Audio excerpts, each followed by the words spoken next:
यार मेरी लाइफ में ना गम बहुत बढ़ गया है।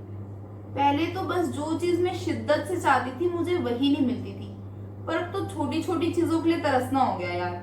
इंस्टा पे उड़ते दिल आते थे, अच्छे लगते थे, तो वो फीचर खत्म हो गया। एक आइसक्रीम थी ट्विस्टेड निंजा, मुझे बड़ी पसंद थी, तो क्वालिटी वॉल्स वालों ने आइसक्रीम बनानी ही बंद कर दी। इस साल अब जैसे तैसे दोस्तों के साथ शिमला जाने का प्लान मेरा सेट हुआ था, पर नहीं, किसी को तो चमगादड़ खाना था। अरे हमारे प्लान्स कैसे सक्सेसफुल हो सकते हैं? हमारे प्लान तो बनते ही कैंसिल होने के लिए। शिमला ना हो गया, गोवा प्लान हो गया, जो पूरा ही नहीं हो रहा कभी। ये तो कुछ भी नहीं है। 2 दिन पहले ना एक लड़का पसंद आया था, प्यार सा ही हो गया था यार, और नंबर भी ले लिया था उसका मैंने, पर मेरा आज फोन चोरी हो गया। अबे ये क्या दुनिया है। वो तो बस मुझे कोरोना के लिए फीलिंग्स नहीं आई, नहीं तो कोरोना भी अब तक भाग गया होता। 4 दिन लगातार इंटरनेट यूज करने के बाद पहले ना मुझे भी लगता था कि ना सारी दिक्कतें सिर्फ मेरी लाइफ में है, पर जब मैंने ना एक स्पाइडर की लव स्टोरी पढ़ी। स्पाइडरमैन की अरे हर लव स्टोरी में स्पाइडरमैन नहीं होता, कुछ अलग भी होती हैं। तो मैं क्या बता रही थी, हाँ, जब मैंने एक स्पाइडर की लव स्टोरी पढ़ी तो मुझे रियलाइज हुआ कि नहीं यार, बाकी ऑर्गेनिजम्स की जिंदगी भी टफ है, उसमें भी बहुत सारे चैलेंजेस हैं। तो आओ तुम्हें सुनाऊं प्यार की एक कहानी।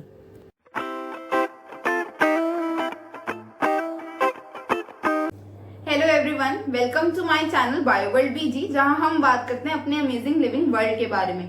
तो जो हमारा लिविंग वर्ल्ड है उससे हैरान करने वाली जगह और तो कोई है ही नहीं। तो आज हम भी एक ऐसी ही हैरान करने वाली लव स्टोरी की बात करेंगे, या सच बोलूं तो एक दिल दहला देने वाली सेक्स स्टोरी की बात करेंगे। तो जो आज की हमारी सेक्स स्टोरी है उसका नाम है सेक्सुअल कैनिबलिज्म। तो ये कैनिबलिज्म क्या होता है? तो हम जानते हैं कि हमारे नेचर का रूल है कि एक ऑर्गेनिज्म दूसरे ऑर्गेनिज्म को मार के खा जाता है, पर जब एक ऑर्गेनिज्म जिस दूसरे ऑर्गेनिज्म को मार रहा है वो उसी की स्पीशीज का होता है और वो उसे खा जाता है, तो इसे हम बोलते हैं कैनिबलिज्म। काफी हैरान करने वाली बात है, पर ये हमारे नेचर में बहुत ही कॉमन है। तो आप देख सकते हो इस पोलर बियर को कि कैसे ये यंग पोलर बियर को खा गया। इसी तरह डक्स और चिकन में भी देखा गया है कि अगर उन्हें बहुत क्राउडेड प्लेस पे रखें तो वो भी एक दूसरे को खा जाते हैं। अब ये नहीं कह सकते टेस्ट उन्हें कैसा लगता है, ऐसा हमें लगता है उनका खाने पे वैसा, या कुछ अलग लगता है। इसी तरह देख सकते हो इस टैडपोल को, ये काफी बड़ा है और इसको छोटा टैडपोल दिखा और ये इसे खा गया, पर अपने जैसे टैडपोल को ये खा गया। यार साइज ही तो छोटा है तो इसी की स्पीशीज का, तो इसे ही हम बोलते हैं कैनिबलिज्म। पर आज हम बात करें सेक्सुअल कैनिबलिज्म की। तो सेक्सुअल कैनिबलिज्म में क्या होता है, जो फीमेल है वो अपने ही मेल को खा जाती है। कब? या तो वो उसे मेटिंग से पहले खा सकती है, मतलब सेक्स का चांस भी नहीं दिया और खा गई, या फिर मेटिंग के दौरान या जस्ट मेटिंग के बाद वो उसे खा सकती है। आज हम बात करेंगे इस फिनोमिना की, एक तरह के स्पाइडर में जिसे हम बोलते हैं विडो स्पाइडर। उसमें भी सबसे पहले बात करते हैं ब्लैक विडो स्पाइडर की। तो इसकी फीमेल को देखो कि ये काफी बड़ी है, इसका कलर है ब्लैक। तो ये अमेरिका में पाई जाती है, बहुत कॉमन है अमेरिका में। और जो इसकी बेली है उसकी अंडर साइड पे आप देख सकते हो एक रेड कलर का मार्क है, इसी से इसकी पहचान होती है। और ये मार्क ये भी बताता है कि ये वेनमस है, इससे पंगा नहीं लेना, काट लेगी तो हो जाएगी दिक्कत। इसी तरह आप देखोगे जो इसका मेल है वो कंपैरिजन में काफी अलग दिखता है, काफी छोटा दिखता है और ब्राउन कलर का है। तो हम देख के ही मेल और फीमेल को डिस्टिंग्विश कर सकते हैं। इस फिनोमिना को हम बोलते हैं सेक्सुअल डायमॉर्फिज्म। अब इसे विडो क्यों कह रहे हैं? तो विडो का क्या मतलब होता है? विधवा। अब ये खुद के मेल को खा के खुद को ही विधवा बना देती है, इसलिए इसका नाम है ब्लैक विडो स्पाइडर। तो कई बार तो ये अपने मेल को ना मीटिंग से पहले खा जाती है, मतलब कि चांस नहीं दिया सेक्स का और खा गई, और कभी कभी मीटिंग के बाद भी खा जाती है। पर ये एग्जैक्टली ऐसा कर क्यों रही है, तो अब हम वही जानेंगे। जो ब्लैक विडो स्पाइडर है उसने अपना वेब बिल्ट किया हुआ होता है, और मेल जो है वो धीरे धीरे उसे अप्रोच करना स्टार्ट करता है। जब मेल वेब में एंटर करता है तो वो अपनी बॉडी से वाइब्रेशंस प्रोड्यूस करता है, जो कि वेब के थ्रू फीमेल तक जाती है। उससे वो उसे बताता है कि वो यहाँ उसका बॉयफ्रेंड बनने आया है, ना कि ब्रेकफास्ट। पर अगर फीमेल बहुत हंग्री होती है तो सही सिग्नल मिलने के बाद भी वो मेल को खा जाती है। यानी कि मेटिंग से ज्यादा जरूरी फीमेल के लिए फूड है। पर इसका मतलब ये नहीं है कि जो फीमेल है वो सिर्फ अपने मेल्स को कंज्यूम करती है। उसकी मेन डाइट में छोटे छोटे इंसेक्ट्स जैसे कि एंट्स हैं, दूसरे छोटे स्पाइडर्स हैं, मॉथ्स हैं, ये होते हैं। पर बस जब उसे भूख लग रही होती है तो वो अपने मेल को भी खा जाती है। तो ये तो बात थी कि मेटिंग से पहले क्या हो रहा है, पर मेटिंग के बाद वो कैनाबलिज्म क्यों कर रही है। ये देखा गया है कि मेटिंग के बाद अक्सर फीमेल मेल्स को जाने देती है, पर अगर मेल बच के नहीं भाग पाया और फीमेल मेटिंग के बाद थोड़ा सा भूखा फील कर रही है तो वो मेल को कंज्यूम कर लेती है, क्योंकि फीमेल को लगता है कि ये मेरे पास न्यूट्रिशन का एक बहुत अच्छा सोर्स आ गया है और क्यों ना मैं इसे अपने होने वाले बच्चों के लिए यूटिलाइज कर लूं, तो इसलिए वो अपने मेल को कैनाबलाइज कर लेती है। ओहो बेचारा मेल किसके प्यार में पड़ गया। पर ये सेक्स स्टोरी स्टार्ट कैसे होती है। मेल और फीमेल ब्लैक विडो स्पाइडर हैं, वो दोनों ही अपना अलग अलग वेब बनाकर एक दूसरे से दूर रह रहे होते हैं। पर सिर्फ एक टाइम होता है जब वो एक दूसरे के पास आते हैं, जो टाइम है मेटिंग का, सेक्स का। तो फीमेल उस समय क्या करती है, वो अपना वेब एक अलग तरीके से बनाती है। जो वेब वो बनाती है उसके जो धागे होते हैं उसमें वो एक स्पेशल टाइप का केमिकल रिलीज करती है जिसे हम बोलते हैं सेक्स फेरोमोन। ये केमिकल मेल को अट्रैक्ट करने में हेल्प करता है। और सिर्फ इतना ही नहीं, इस केस में इस फेरोमोन में बहुत सारी इंफॉर्मेशन होती है। ये फेरोमोन फीमेल्स की एज बता देता है मेल को, ये बता देता है कि वो वर्जिन है या नहीं है, और ये भी बता देता है कि वो भूखी है या उसका पेट भरा हुआ है। और ये चीज तो मेल के लिए जानना बहुत जरूरी है, अगर भूखी फीमेल हुई तो वो उसे मार देगी। तो मेल जो है इन फेरोमोन्स को सेंस करता है और सेंस करता करता फीमेल के वेब तक पहुंच जाता है। और उसके आगे की कहानी अब देखो क्या है। फीमेल अपना वेब बिल्ड करती है जिसके थ्रेड्स में सेक्स फेरोमोन्स प्रेजेंट होते हैं।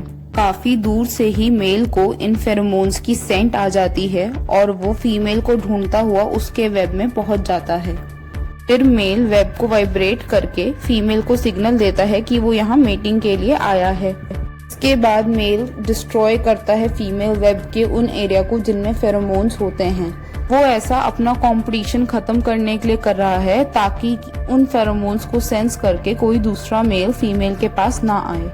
साथ ही साथ जिस एरिया से उसने वेब को रिमूव किया है वहाँ वो अपना खुद का वेब डिपॉजिट करता है ताकि फीमेल को लगे कि इस मेल के पास तो बहुत अच्छे जीन्स हैं, ये काफी सारा वेब बना सकता है।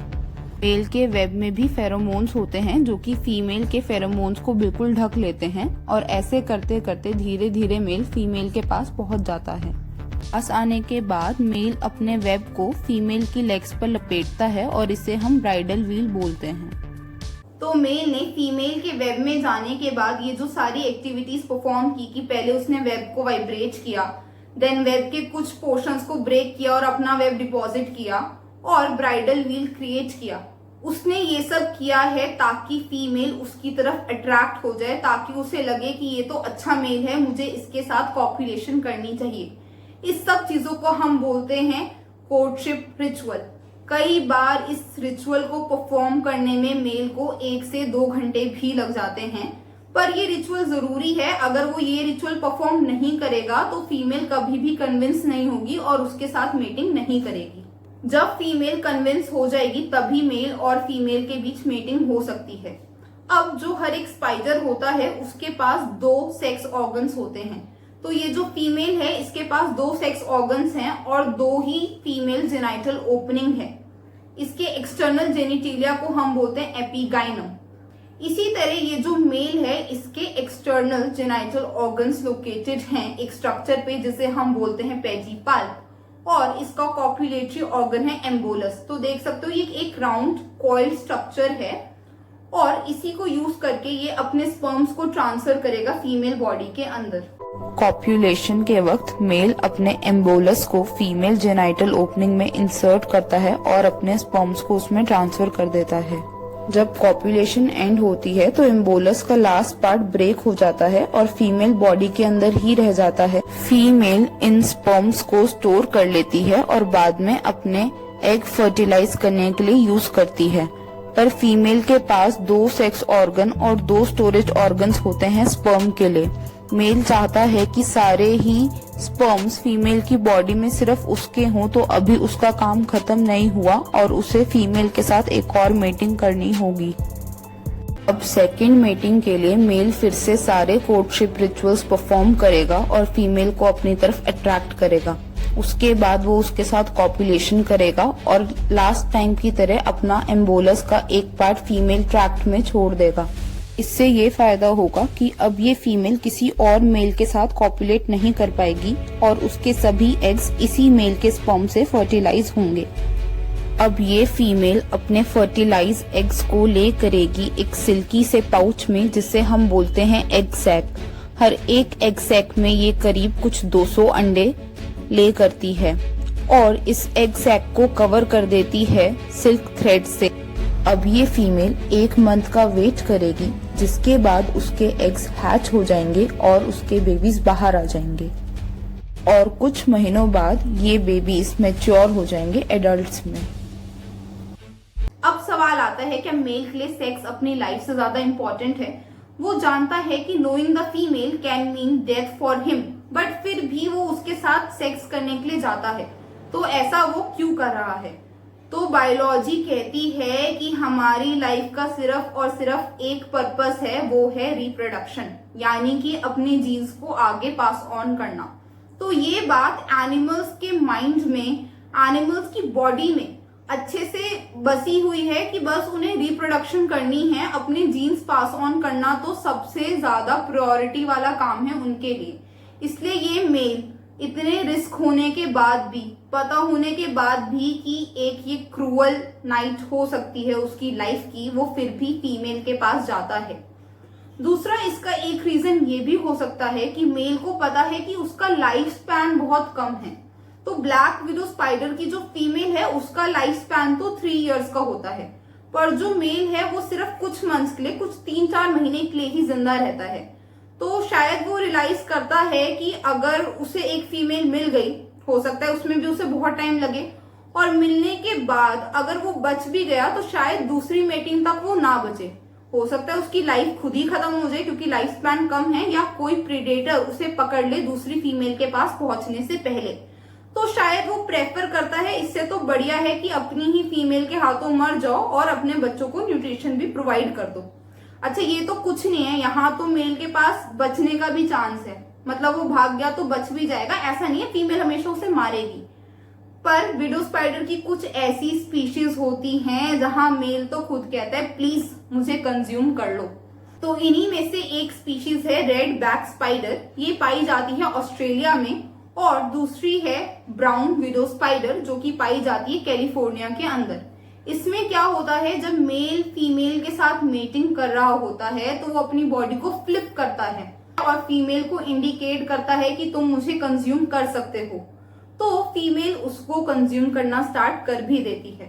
पर जैसा कि अभी हमने ब्लैक विडो स्पाइडर के केस में बात की, एक सेकेंड मेटिंग भी जरूरी है। तो अगर मेल बच गया तो वो फिर से कोर्टशिप रिचुअल परफॉर्म करता है अपनी आधी अधूरी बॉडी के साथ और फीमेल को कन्विंस करता है कि वो सेकेंड टाइम भी उसके साथ मेटिंग करे। अब जब सेकेंड टाइम मेटिंग करती है फीमेल उसके साथ, वो फिर से अपनी बॉडी को फ्लिप करता है और इस टाइम फीमेल उसे पूरा कंज्यूम कर लेती है। तो उसका यही पर्पस है, ठीक है मुझे कंज्यूम कर लो, मेरी लाइफ स्पैन तो वैसे ही कम है और मेरे बच्चों को न्यूट्रिशन प्रोवाइड करो। तो ये जो सेक्सुअल कैनिबलिज्म है ये शायद इसलिए ही मेल प्रेफर कर रहा है कि ताकि उसके जीन्स बस पास ऑन हो जाए। पर क्या स्टोरी में बस यही बात है कि सारे ही मेल्स जो हैं रेडबैक स्पाइडर के और ब्राउन विडो स्पाइडर के वो खुद को सेक्रीफाइस कर देते हैं फीमेल्स के लिए, या कुछ और भी कहानी हो सकती है? तो कुछ ऐसे भी मेल्स होते हैं जो इसके अलावा भी एक तरीका लगाते हैं, पर वो तरीका मैं इस वीडियो में नहीं बताऊंगी। इसकी जो नेक्स्ट वीडियो आएगी फॉलो अप वीडियो, उसमें मैं वो तरीका आप लोगों को बताऊंगी कि वो क्या ट्रिक यूज करते हैं कि सेक्स भी हो जाए और वो बच भी जाए। अच्छा, जब मैं ना इस वीडियो की रिसर्च कर रही थी तो मैंने पढ़ा कि बहुत सारे लोग स्पाइडर्स को परेशान कर रहे हैं ताकि वो उन्हें बाइट करे और वो स्पाइडरमैन बन जाएं। पर स्पाइडर के बाइट करने से आप लोग स्पाइडरमैन नहीं बन सकते। हो सकता है हॉस्पिटल जरूर पहुंच जाओ। आज जो हमने स्पाइडर्स के बारे में डिस्कस किया है वो तो वेनमस हैं, तो वो बाइट करेंगे तो सिर्फ तकलीफ होगी, कोई पावर नहीं मिलेगी आप लोगों को। पर जानने के लिए कि साइंस को यूज करके हम स्पाइडरमैन कैसे बना सकते हैं, आप मेरी एक पुरानी वीडियो देख सकते हो। तो एक वीडियो बनाई थी मैंने, biotechnology the world of wonder part 2। तो उसमें मैंने डिस्कस किया था कि कैसे कैसे हम वेरियस सुपर हीरोज को बना सकते हैं साइंस को यूज करके। उसका लिंक मैंने डिस्क्रिप्शन बॉक्स में दे दिया है, तो आप जाके उस वीडियो को देख सकते हो। दूसरा, चैनल को आप प्लीज सब्सक्राइब करो अगर आप आज जैसी और वीडियो देखना चाहते हो और आप जानना चाहते हो कि क्या राज है जो रेड बैक स्पाइडर और ब्राउन विडो स्पाइडर बच जाते हैं मीटिंग के बाद भी। तो जो भी नेक्स्ट वीडियो होगी उसमें मैं ये राज खोलूंगी। तो do subscribe the channel and yes, like and share this video and comment your views about sexual cannibalism. We will meet in the next video. Till then, adios.